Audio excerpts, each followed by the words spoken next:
Europe 1, il est 7h25. Nicolas Sarkozy, de visite à Strasbourg par les loges grisées, invoque Jean Racine. Il n'en fallait pas plus pour que depuis 2 jours, tous les commentateurs sans remords l'assassinent.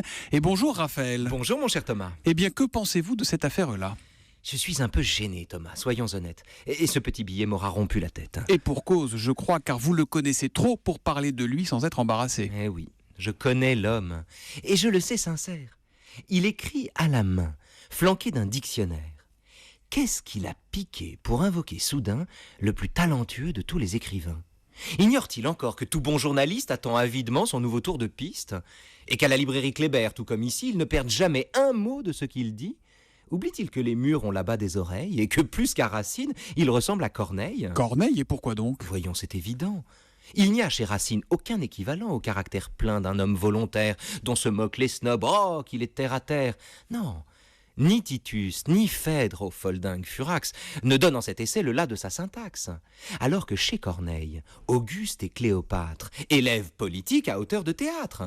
Et comment ne pas voir dans le grand Suréna l'image d'un pouvoir qu'on quitte par le bas ?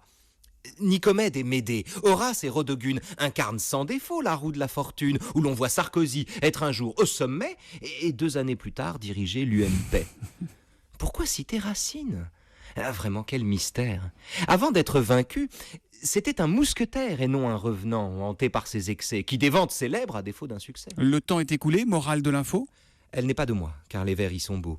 Maître de l'univers, sans l'être de lui-même, il est le seul rebelle à ce pouvoir suprême. Oh, merci Raphaël de ce bel épilogue. Avant de couper court à ce goutte dialogue, éclairez-nous un peu sans détour ni esquive et dites-nous qui est l'invité de Qui Vive. Delphine Horviller, oui, la femme rabbin, qui publie chez Grasset un livre remarquable où l'on découvrira les raisons de Caïn pour se débarrasser de son frère adorable. Ok, samedi donc, entre 15 et 16 heures, on vous retrouve avec Delphine Horviller.